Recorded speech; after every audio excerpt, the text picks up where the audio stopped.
el escritor danés Hans Christian Andersen escribió un cuento que seguramente usted ha escuchado alguna vez. El cuento dice que antiguamente vivía un rey a quien le preocupaba mucho su vestuario, y un día dos charlatanes le dijeron que podían fabricar la tela más suave y delicada que existía, añadiéndole a la tela la virtud de ser invisible a los estúpidos. Por supuesto que tal prenda no existía.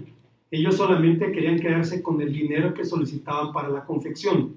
El emperador, que no se sentía muy seguro de su propia capacidad, mandó a 2 hombres de su confianza para que valoraran primeramente la prenda, y de inmediato ambos comenzaron a lavarla porque no querían demostrar incapacidad para ejercer el cargo. Así que toda la ciudad estaba ansiosa para ver la prenda y para ver quiénes eran los verdaderos estúpidos.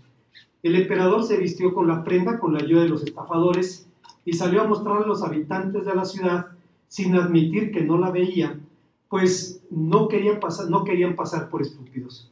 Todas las personas, a pesar de que no veían nada, alabaron el traje para demostrar su capacidad y su inteligencia, hasta que un niño gritó: «El emperador está desnudo», y las personas empezaron a murmurar sobre lo que el niño decía. El emperador lo escuchó, se dio cuenta de la verdad y avergonzado terminó el desfile. La obsesión del emperador del cuento por la apariencia lo exhibió, y lo mismo ocurre cuando las personas pretenden ser personas nuevas cambiando de vestuario, o cuando creemos que podemos llegar a ser lo que aparentamos. Es la razón por la que hay un dicho que dice que aunque la mona se vista de seda, mona se queda. Pero Cristo nos habla de nacer de nuevo. La Biblia, en la carta a los Efesios, nos promete una nueva humanidad, y Pablo exhorta a los creyentes a vestirnos del nuevo hombre creado según Dios en la justicia, en la santidad y en la verdad. ¿De qué nuevo hombre habla? Veamos, hermanos, las respuestas que el texto nos ofrece. Antes, hermanos, de pensar en las enseñanzas de este pasaje, debo decir que por muchas razones la carta a los Efesios ha sido considerada la corona de las cartas de Pablo. Hay una anécdota que cuenta John Stott, un teólogo británico, acaba de morir, quien habla acerca de la experiencia de conversión de John Mackay. John Mackay fue un teólogo presbiteriano, un misionero presbiteriano en Sudamérica durante muchos años, que dejó una huella muy profunda, no solamente en el mundo evangélico, sino incluso en el mundo de las letras.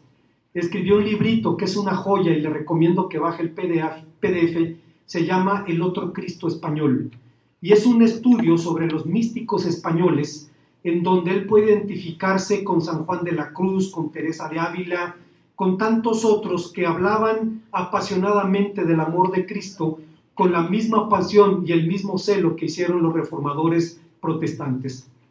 John Mackay cuenta que cuando tenía 14 años, estando en las montañas de Highland, en Escocia, tuvo la bendición de leer la carta a los Efesios, y una noche salió a las montañas y entre las cumbres de granito y a gritos le declaró al Señor su declaración de fe en Él y su compromiso con Él.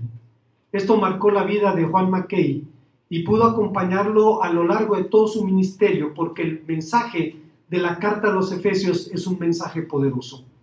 Cuando leemos la carta a los Efesios, nos damos cuenta de que Dios habla de cosas tremendamente desafiantes, pero reales cuando las tomamos en serio. Pablo nos habla en esta carta de la necesidad de revestirnos de un nuevo hombre, y nos lleva una vez más a la pregunta de qué nuevo hombre habla. Hay cuando menos 3 respuestas a esta pregunta. En primer lugar, es que este nuevo hombre es un hombre nuevo dotado con una nueva identidad. Como decíamos hace un momento, la carta a los Efesios es la corona de los escritos paulinos. En ellas todas las enseñanzas del apóstol alcanzan una plenitud definida e integrada. Las grandes doctrinas que se encuentran diseminadas en otras cartas se reúnen en Efesios con sorprendente armonía, cada una ocupando su lugar dentro del concepto completo de la salvación.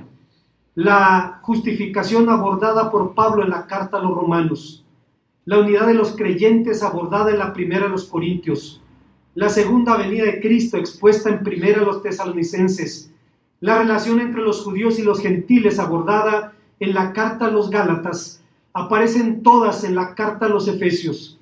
Pero en Efesios la relación entre judíos y gentiles ya no es un conflicto local, sino un tema en el que habla de un proceso cósmico de integración. La razón de Pablo para abordar este asunto de la relación entre judíos y gentiles es evidente, pues en el propósito de Dios ambos grupos deben unirse en la iglesia para formar una nueva humanidad. Esto lo sabemos desde el libro de Génesis. En el capítulo 12 del libro de Génesis, cuando Dios llama al patriarca Abraham, le dice: te bendeciré, serás bendición, y serán benditas en ti todas las familias de la tierra. Pero como la experiencia enseña, la interacción con el diferente, la interacción con el otro, entre comillas, lleva a los seres humanos a escalar fácilmente del temor al odio.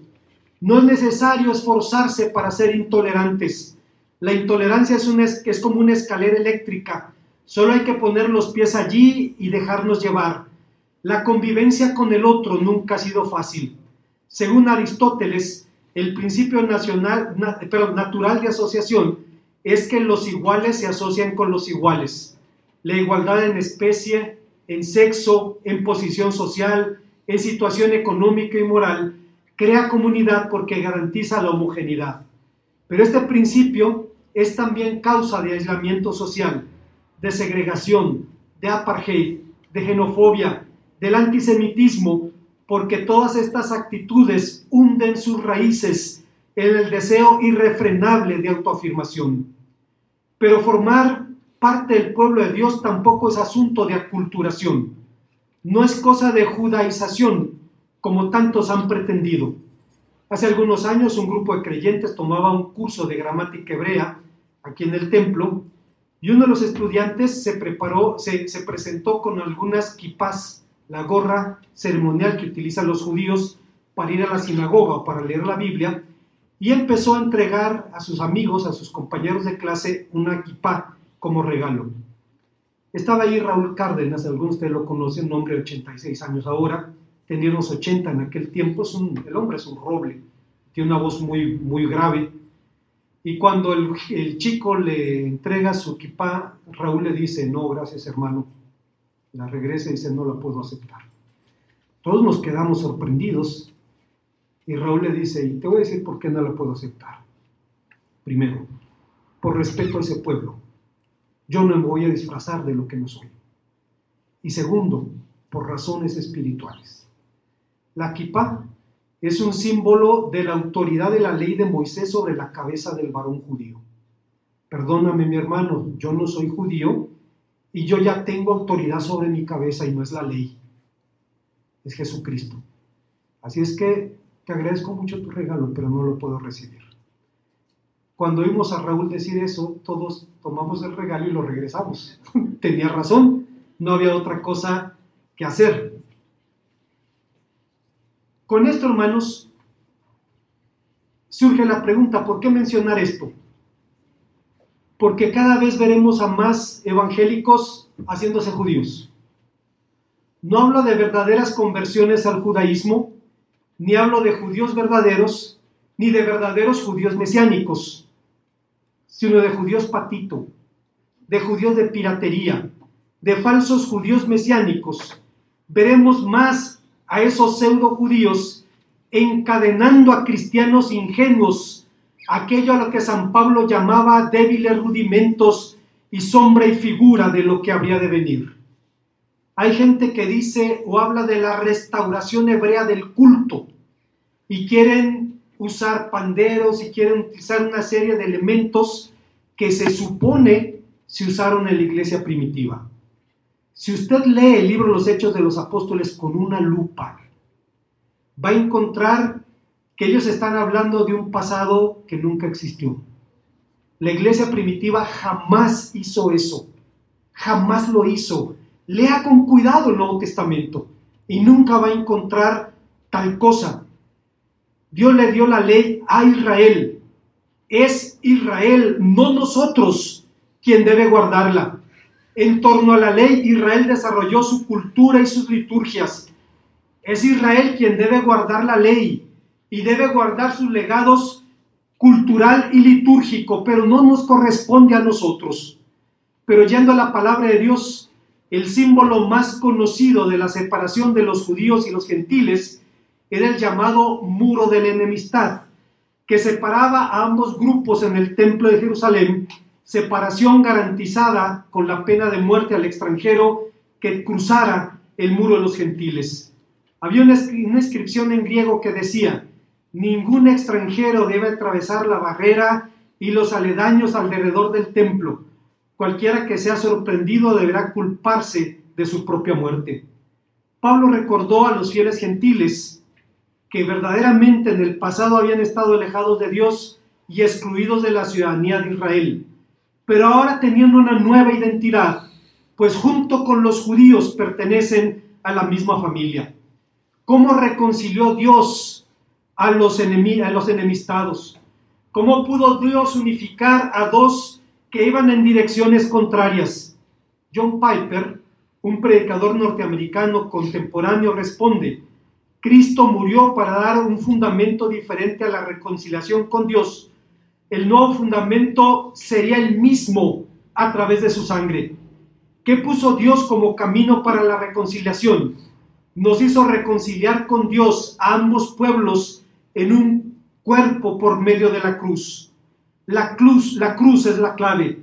La sangre de Jesús es el único camino en el que los pecadores pueden venir a Dios, y por ello la sangre de Jesús es el camino destinado a todos los grupos étnicos para alcanzar la paz, porque al venir a Dios en Cristo pueden reconciliarse con Dios y reconciliarse también los unos con los otros.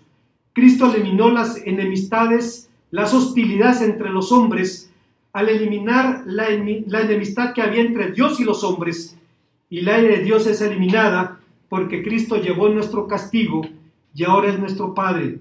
Y su familia ahora está formada por personas de cada grupo étnico que viene a Dios por medio de la sangre de Jesucristo. Hay una segunda enseñanza que encontramos en este pasaje.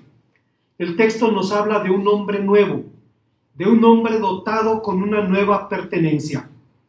Siendo sinceros, para la mayoría de la gente la idea de un pueblo escogido resulta chocante, provoca risa y burla.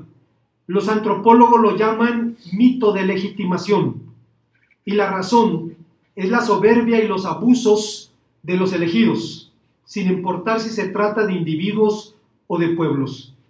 Incluso en el mejor de los casos, la naturaleza humana puede pervertir los más generosos dones. Hace unos años, hermanos, conocí a una de las mujeres más humanas y más generosas que he conocido en mi vida, doña Leticia García Cantú de Parás. La conocí a través de la hermana Francina. Ella, doña Leticia, ya murió, tenía una organización que promueve la donación de órganos que se llama Dame Vida. Y era una mujer muy altruista, tenía 2 hijos biológicos y su esposo, y un día, hermanos, encontró un niño muriendo abandonado en un hospital. Tuvo compasión de él y habló con su familia. Le dice al esposo y a los hijos: hay un niño que se está muriendo. Necesitamos adoptarlo para poder atenderlo, si no se va a morir. Pero debe ser un acuerdo unánime. Tenemos que estar de acuerdo todos, porque si entra la familia va a ser como nosotros, con los mismos privilegios, las mismas responsabilidades. Debe ser un voto unánime. Si alguien vota en contra, no lo adoptamos. Todos votaron que adoptaran a la criatura y felizmente la adoptaron, y después de cantidades de dinero y de cirugías invertidas, la criatura se salvó. Años después, la mujer encontró otro niño exactamente igual. Volvió a reunir a la familia y les dice: hay otro niño así, pero necesitamos un acuerdo unánime. Pero esta vez no hubo unanimidad. Fueron 4 votos a favor y 1 en contra. ¿Sabe usted quién votó en contra? El niño adoptado. Porque no quería compartir lo que era suyo. Así es que la condición humana puede pervertir incluso los más generosos dones. Decimos esto en función del concepto bíblico de elección. Al pie del monte Sinaí, El Señor Dios declaró a Israel mi especial tesoro entre todos los pueblos. Claro, ese estatus estaba condicionado a la fidelidad al pacto. Israel fue elegido pues por pura gracia, por el afecto mismo de la voluntad divina, cosa que la ley de Moisés puntualiza cuando dice: no por ser vosotros más que todos los pueblos os ha querido el Señor y os ha escogido, pues vosotros erais el más insignificante de todos los pueblos, sino por cuanto el Señor os amó y quiso guardar el juramento que juró a vuestros padres. Deuteronomio capítulo 7, versículos 7 y 8. Y si lo dice a los judíos, y si lo dice al pueblo de Israel, nos lo dice también a nosotros, los creyentes judíos, unidos ahora en este pueblo. Pues algunas de las ramas fueron desgajadas, y tú, siendo olivo silvestre, has sido injertado en lugar de ellas, y has sido hecho participante de la raíz y de la savia del olivo. No te jactes contra las ramas. Hay quien quiere corregir a Pablo, diciendo que Pablo no sabía lo que decía, porque dicen lo que Pablo está diciendo es algo que no se hace. Pablo dice que hay un olivo seleccionado al que se le injertaron ramas silvestres. Dicen, no, se hace al revés. Se toma el árbol silvestre y se le injertan ramas seleccionadas. Pues no, mi hermano y mi hermana, Pablo sabía lo que estaba diciendo. Pablo decía que los gentiles fuimos injertados en el pueblo de Dios contra natura. Y entonces no hay motivo tampoco para jactancia de parte nuestro. Así es que sería Pablo quien abordaría con mayor profundidad el tema de la elección en su carta a los Efesios. Al ser por gracia, por el puro afecto de su voluntad, ya no queda lugar alguno para la jactancia. Si usted recuerda, Pablo lo dice: por gracia sois salvos, por medio de la fe. Esto no es de vosotros, es un don de Dios, no por obras para que nadie se gloríe, porque fuimos creados en Cristo para andar en las buenas obras que Dios preparó de antemano para que anduviésemos en ellas. ¿Cuál es el objeto de la elección?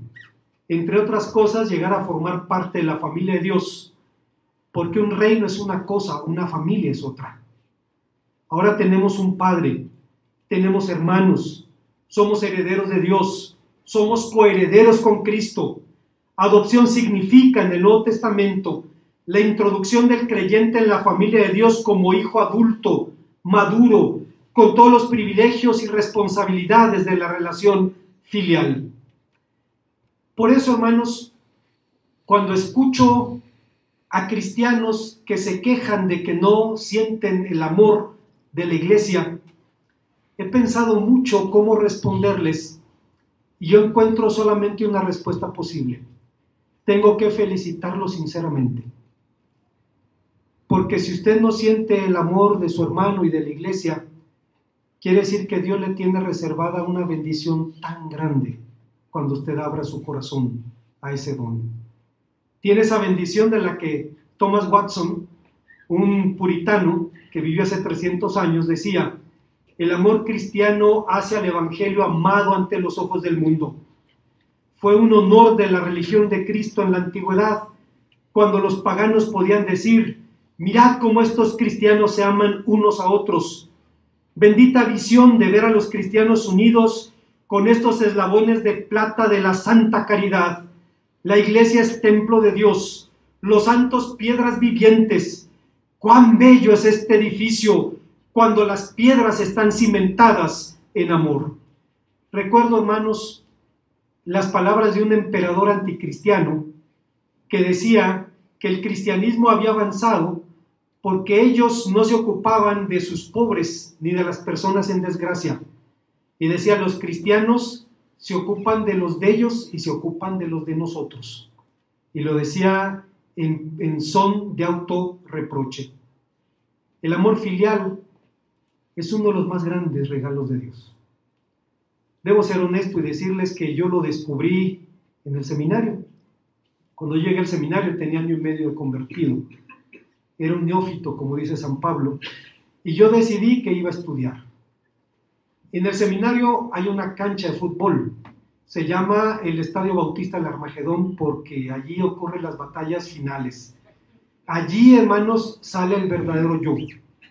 Cuando chocan los jugadores, los compañeros, y se golpean, hay quien voltea y le dice a su compañero: que Dios te bendiga, hermano. Ya no le digas nada, no le digas eso, ¿no? Le voy a decir un secreto. Mi suegro iba todos los días a la cancha porque decía que ahí sabía quién era quién. Ahí salía el verdadero yo. Pero yo tenía un as bajo la manga, a mí no me gustaba el fútbol y mi suegro nunca me vio el lado malo y por eso me dio a su hija, ¿no? Pero hermanos, allí yo decidí que iba a estudiar. Y buenos días, buenas tardes, no convivía con mis compañeros. En el segundo año descubrí que me estaba perdiendo una bendición muy grande. Y empecé a establecer relaciones con aquellos que son mis mejores amigos hasta el presente. La fraternidad cristiana es uno de los mejores dones de Dios.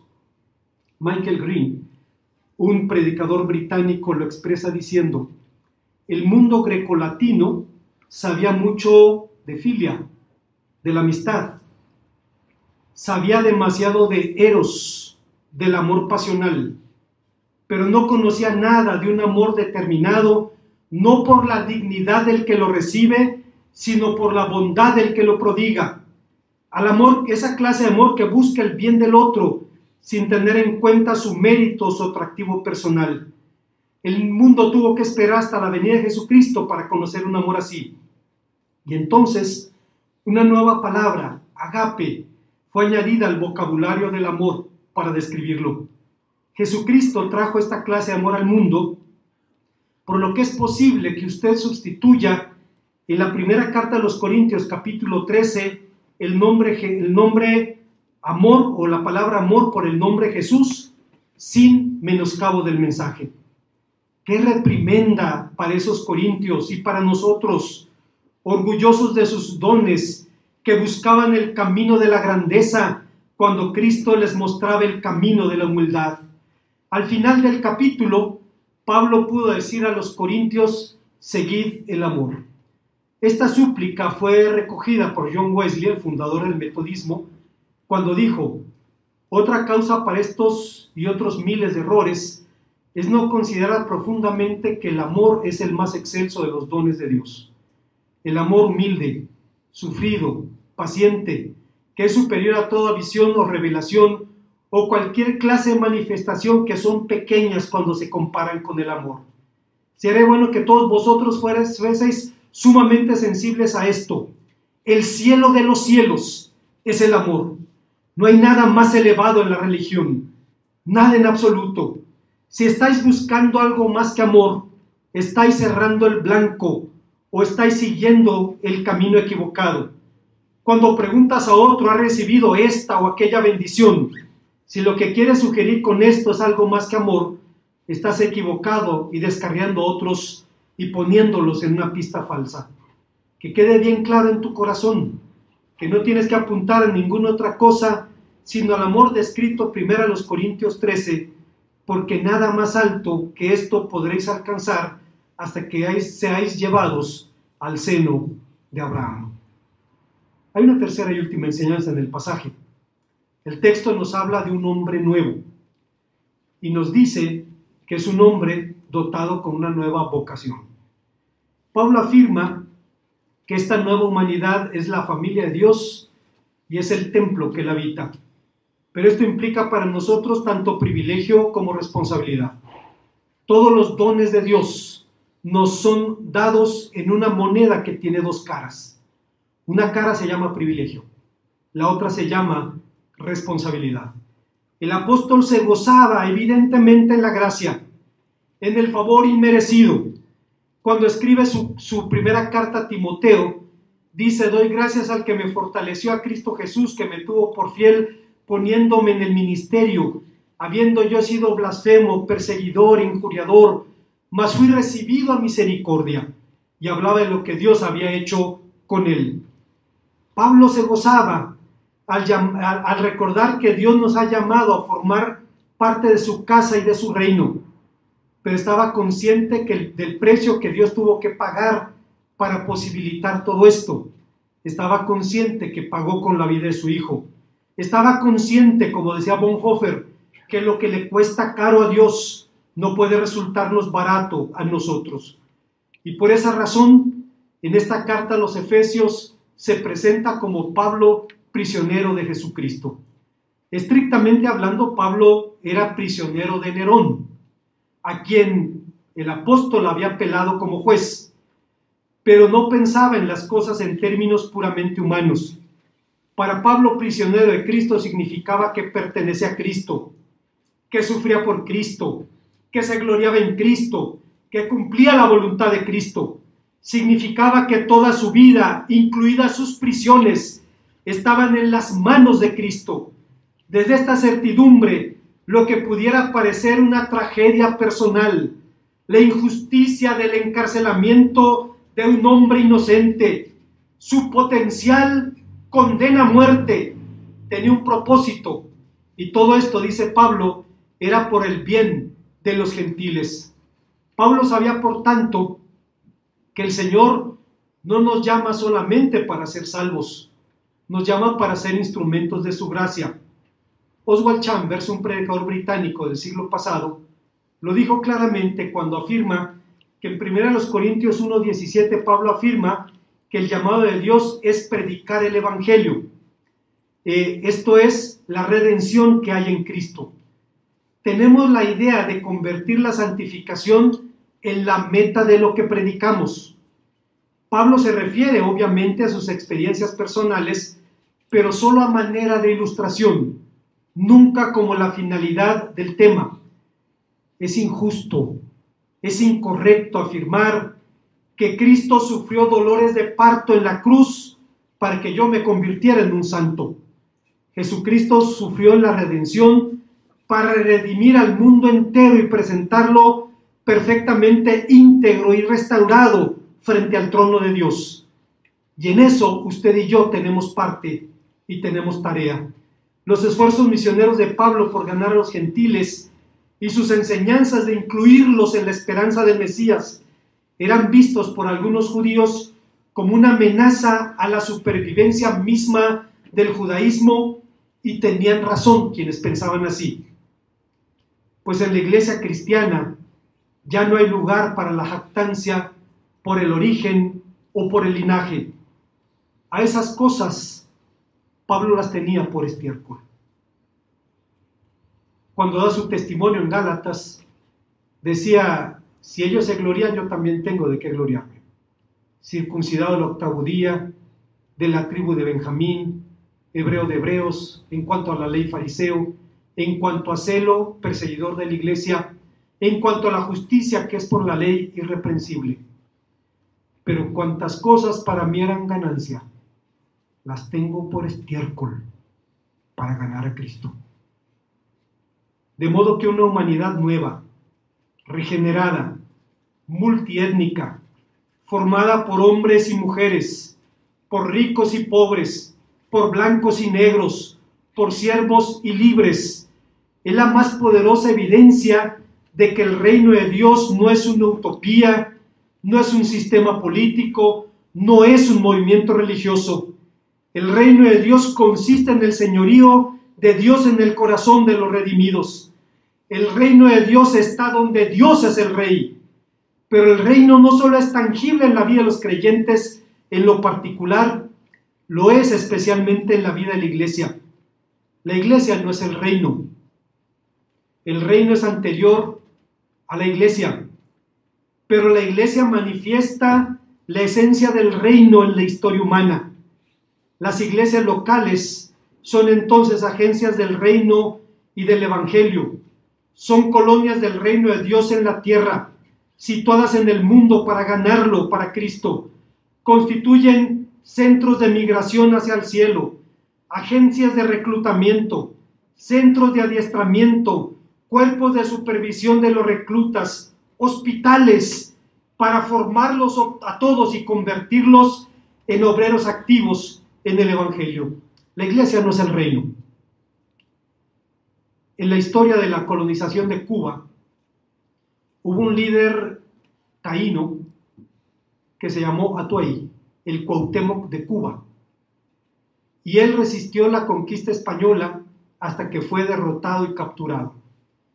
Cuando lo iban a quemar vivo, se acerca un fraile y le dice al hombre que lo iba a matar: permítele que se bautice para que muera como cristiano. Y le preguntan a Atuey si se quiere bautizar para que muera como cristiano. Y Atuey pregunta: ¿cuál es la diferencia? Bueno, si no te bautizas, te quemamos. Y si te bautizas, te ahorcamos. Atuey no era tonto y le preguntó: ¿y te vas al cielo?, le dice. ¿A dónde se van los muertos de ustedes? Al cielo. Entonces no me bautizo. No, si los voy a encontrar allá, déjenme como estoy. Es evidente que la iglesia no es el reino, pero es la esencia del reino tal como Dios lo ha manifestado en la historia del mundo. Por todo esto, Pablo destaca la centralidad bíblica de la iglesia en los propósitos de Dios.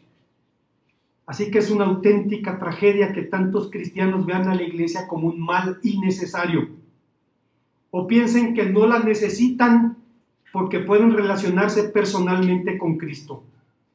Otros han perdido su confianza en ella, critican sus prácticas, sus tradiciones y sus liturgias, lo cual, hermanos, siendo sinceros, hasta cierto punto es inevitable, pero debemos ser muy cuidadosos de no menospreciar a la iglesia de Dios, porque podemos decir con toda seguridad que Dios no va a abandonar a su iglesia. Podemos decir con absoluta certidumbre que jamás se divorciará de ella, sin importar cuánto le desagrade nuestro comportamiento. Él jamás nos dejará. Es muy fácil despreciar la tradición, pedir reformas y renovaciones, pero la pregunta es si por sí misma toda tradición es detestable o negativa en el desarrollo de las iglesias. La respuesta es no, porque nadie puede escapar de la tradición. Es inevitable, aún deseable, porque aquellos que olvidan la historia y se condenan a repetirla, es especialmente cierto en la vida de la iglesia. Quienes han despreciado la tradición han tenido que aprender de la forma más dura algunas de las lecciones más básicas que el pasado puede enseñarnos. Así que si Dios no abandona su iglesia, ¿cómo podemos abandonarla nosotros? Si Dios ama a su iglesia, ¿cómo no podemos amarla nosotros? La centralidad bíblica de la iglesia nos lleva pues a tres conclusiones. Primero, que la iglesia es central en la historia. El Dios viviente es el Señor de todas las naciones del mundo, pero dentro de la comunidad humana existe la comunidad del pacto, su propia sociedad nueva, el comienzo de una nueva creación. Frente a ese pueblo es quien Dios ha prometido: yo seré su Dios y ellos serán mi pueblo. La segunda conclusión es que la iglesia central en el Evangelio nos ofrece la buena noticia tanto de una vida nueva como una sociedad nueva. Y la tercera, que la iglesia es central para la vida cristiana, porque la iglesia es la familia de Dios, su templo es su templo también, y es su instrumento para alcanzar al mundo. Debemos entonces buscar que nuestra adoración sea más auténtica cada día, que nuestro compañerismo sea más amoroso y genuino, que nuestra misión sea más compasiva, listos para orar, para trabajar y si es necesario para sufrir, porque esta visión se transforme en una realidad. Saben, hermanos, cuando estudiaba en el seminario y trabajaba en la iglesia bautista Betel en la Ciudad de México, había un hombre que tenía evidentemente un problema de cáncer en la cara y estaba tremendamente deforme, cada día se deformaba más su cara. Y en los últimos años he pensado con dolor que nunca me acerqué a ese hombre. Me llamo Jorge, hermano, voy a orar por usted, nunca lo hice. Seguramente está con el Señor. pero pienso, era muy impactante su figura, pero un hombre que se congregaba buscando a Dios. Y nunca tuve en mi corazón el acercarme, el preguntarle si tenía un motivo de oración. Cuando pensamos en esto, hermanos, debemos recordar que nuestra vocación es cifrada en las metáforas que Cristo utilizó para cifrar la misión. Elton Trueblood, un predicador norteamericano del siglo pasado, decía: al principio nos abruma la variedad de estas figuras, pero cuando descubrimos su común denominador, alcanzamos un poderoso discernimiento. Cada figura empleada por Cristo para representar la misión es una forma de penetración. El propósito de la sal es penetrar la carne para preservarla. La función de la luz es penetrar la oscuridad. El único uso de la llave es penetrar la cerradura. El pan carece de valor si no penetra nuestro cuerpo. El agua debe penetrar la dura corteza de la tierra para que produzca. La levadura debe penetrar la masa para hacerla subir. Y el fuego solo continúa en la medida que alcanza nuevo combustible. El efecto acumulativo de estas figuras es avasallador, pero ellas aclaran de forma absoluta cuál fue la función original de la compañía de Jesús. Como conclusión, es la promesa de un nuevo hombre, un traje nuevo para el emperador. ¿Es un sueño de opio? La respuesta es no. El nuevo hombre se manifiesta donde Cristo es tomado en serio. Algunos de ustedes han escuchado esta anécdota. Hace unos años tuve la bendición de conocer a un hombre en Salamanca cuyo nombre nunca supe. Lo vi una sola vez, pero lo que me dijo me va a acompañar hasta el día que muera. Lo conocí en el templo de una iglesia que estaba en proceso de división. Y un servidor y el hermano Jaime Zamora acudimos al llamado de algunos miembros de esa iglesia para intentar mediar en el conflicto. El hombre estaba haciendo trabajos de herrería y de pronto apagó su máquina, se levantó la careta y sin más ni más me dijo: yo digo que los hermanos están mal. Como yo no lo conocía, debo ser honesto y decirles que lo primero que pensé es a cuál grupo pertenece. ¿De cuáles que están mal está hablando? Pero no se lo dije. Y el hombre dijo una vez más: yo digo que los hermanos están mal. Y me contó su historia personal. Cuando yo era niño, dijo el hombre, un tío mío mató a mi padre. Crecí sin padre, guardando un profundo rencor al hombre que lo mató. Siendo niño, juré que iba a hacer lo mismo, que lo iba a matar. Cuando empecé a crecer, descubrí algo maravilloso. Entre más yo me fortalecía, más se debilitaba él. En la medida en que yo me convertí en hombre, él se iba convirtiendo en un anciano. Y buscó varias veces la oportunidad de cumplir con su promesa, pero nunca pudo hacerlo.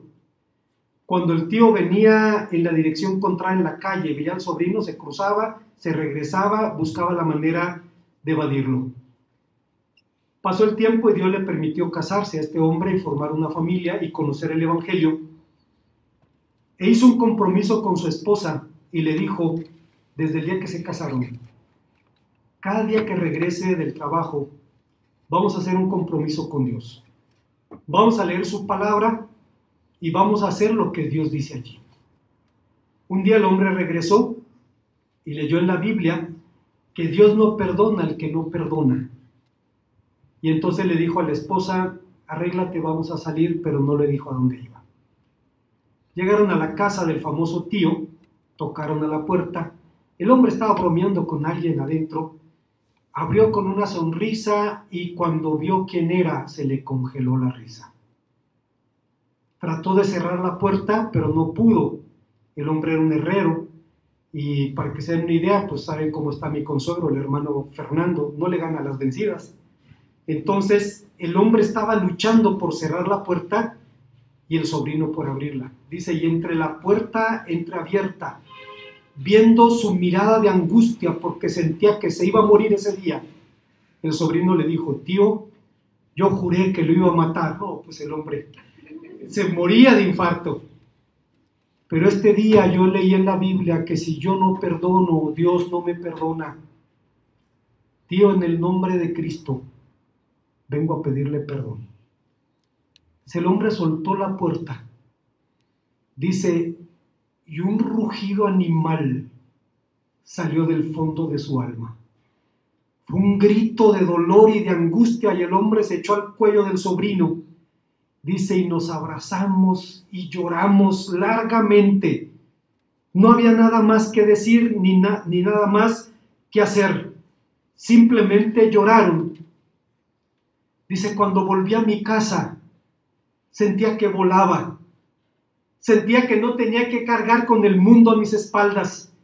Quería correr, quería gritar, quería decirle al mundo que Dios me había permitido perdonar a mi tío. Y si Dios me permitió perdonar al hombre que mató a mi padre, yo no puedo entender cómo los hermanos no se perdonan. No sé cómo se llamaba ese hombre. Era una tarde, hermanos, a contraluz yo veía que el pelo lo tenía largo, se veía rubio por el sol y la barba larga. No tengo una vena mística para decir que era Jesucristo, pero sí sé que Cristo lo mandó. Ese hombre entendió que odiar es tomar veneno esperando que el otro se muera. Hasta donde sé, ese hombre no es un filósofo famoso, porque no es necesario ser un pensador profundo para ser un hombre nuevo. Era un hombre de la calle, un hombre como usted y como yo. No era un predicador exitoso, porque nadie necesita ser una estrella resplandeciente en el horizonte cristiano para ser un hombre nuevo. Esa promesa es para gente como usted y como yo. No era un erudito humanista, porque la erudición no cambia la naturaleza humana.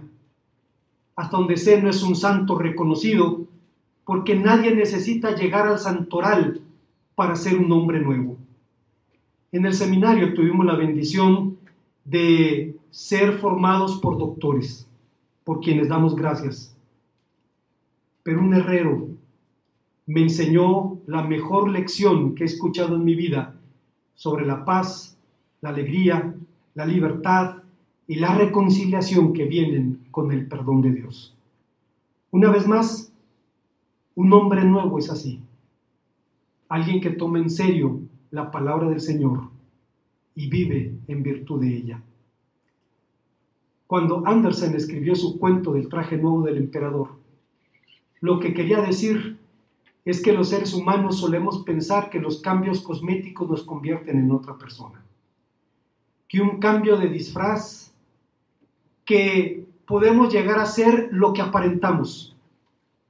Pero la palabra de Dios nos enseña que esa es una obra divina. Es algo que solo Dios puede hacer para convertirnos, hermanos, en instrumentos de su gracia. Un hombre nuevo, dice Pablo, creado por Dios en la justicia, en la santidad y en la verdad. Oremos a nuestro Señor. Gracias, Padre Santo, te damos una vez más, porque nos permites venir a tu palabra y encontrar en ella un mensaje de consuelo, de esperanza, de alegría, por lo que tú vas a hacer en la vida de tu pueblo y en la vida de tus siervos. En Cristo Jesús.